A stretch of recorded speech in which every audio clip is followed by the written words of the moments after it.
කතාවට ආවතින් ඔයා අද මාගෙම කරගන්නද රහසක් කියලා කිව්වොත් ඔයා මට මාවෙනම් නුඹේ අග රැජිනිය සදහට මං දෙවරක් නොහිතා සැරෙන් සැරේ කෝලෙන් බල බලා ඇසේ අස්සෙන් බොරුවට එපා වගේ හිඳින්න එපා රවන්න එපා ටිකෙන් ටිකේ ආලෙන් පුරවලා හිතේ හිස්තැන් නුඹ මට හිතක් වටින කෙනා නිසා චුට්ටක් කතාවට ආවොතින් ඔයා අද මාගෙම කරගන්නද රහසක් කියලා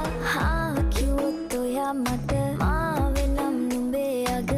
රැජිනිය සදහට මං දෙවරක් නොහිතා